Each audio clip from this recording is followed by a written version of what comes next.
So, bali mga ka-olives, ngayong araw ay start na ulit sa pagpapatrabaho dun sa pinapatayo nating bahay. So, ngayong araw ay ang goal ay matanggal itong mga kahoy na pinagamitan doon sa pagpapabuhos ng slab. Kung mapapansin nyo mga ka-olives, ay inabot na to ng isang buwan. Sabi ko nga doon sa isang video ay napagastos ako ng December at saka January. Kaya pinahinto namin siya ng almost 1 month. So, ang recipe natin for today's video ay pork pata kansi, specialty to ng mga taga Bacolod. So, sa recipe na to, gagamit tayo ng pata. Ano natin gagawin dito ay ipiprito muna natin to ng saglit. Mga 3 minutes magkabilaan so, ba. So, on the same pan, magtutunaw naman tayo dito ng aswete. Kaso mga ka-olives, napalakas yung ating apoy kaya biglang umiti. Then isusunod natin dito yung ating garlic, sibuyas. Paghahaluin nga lang natin to hanggang sa lumabas yung kanyang kaluluwa. Then ibalik na natin dito yung ating pata. So bale, igisa-gisa muna natin dito para ma-absorb nung karne yung amoy ng ating mga aromatic.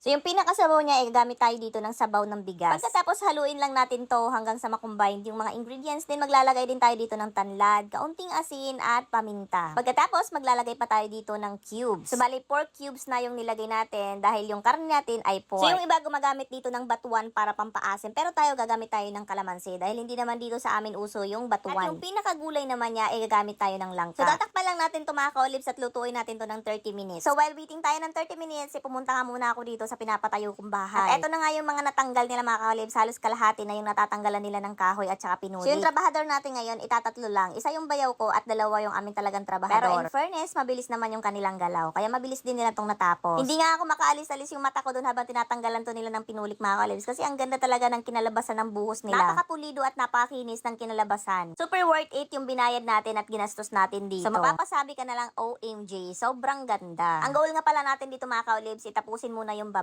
Sana matapos to na hanggang May mga ka-olives kasi nga plano namin maglipat ng May, June, or July mga ganon. So sa mga nagtatanong mga ka-olives kung magkano na yung gastos namin sa ganito pa lang, umabot na po ng 400,000. So yung size nito mga ka-olives is 7 by 9 square meter. 400,000 na yun mga ka-olives hindi pa kasama yung pagkain nila at snacks na 2 times a day. So bali dalawa yung break time nila mga ka-olives, alas 10 at saka alas 3. Siyempre iba yung sa lunch time na break time nila kasi medyo mahaba-haba yun. So bali yung 400,000 mga ka-olives purong material lang yun tsaka pasahod namin. Hindi ko na sinasama yung budget nila sa pagkain kasi nga naka-budget na yon doon sa content ko. So inabot na pala ng alas 12 mga ka-olives at ngayon pa lang sila kakain. Paano ba naman nagdalawang isip ako magluto ngayon kasi sabi ni housemate wala daw pumasok. Nung sa dulo nalaman ko meron palang pumasok na dalawa. Bali naging 3 sila mga ka-olives kasi kasama pa itong bayaw ko. Ito nga sabay-sabay na nga din pala kaming kumain mga ka-olives. So paano ba yan? Kumuha na kayo ng inyong kanin at tara sabayan nyo kami. Pagkatapos nga pala namin mag-asikaso dito sa mga trabahador namin, dumiretso kami ni Pinsan dito nga sa gym. Wala lang, gusto ko lang mag-exercise ng hindi nagbubuhat. Gusto ko lang talaga sa gym yung ganyan, yung maglalakad-lakad lang ako. Kasi hindi ko naman gustong maging sexy. Gusto ko lang mag-exercise para sa aking health. Kasi alam nyo naman yung trabaho ko, most of the time, nakahiga ako pag nag-i-edit ng video. Pala, nandito na rin si Pinsan ko, siya na rin yung nag-aasikaso ng mga anak ko. Tutulog kasi ako ng madaling araw mga ka-olives, mga alas 2, gano'n. So, pagpapasok yung mga anak ko sa school, hindi ko na talaga naaasikaso dahil hindi ko kayang gumising ng alas 6. Buti na nga lang, meron akong assistant. At eto nga yung Pinsan ko. Hanggang dito na lang bukas.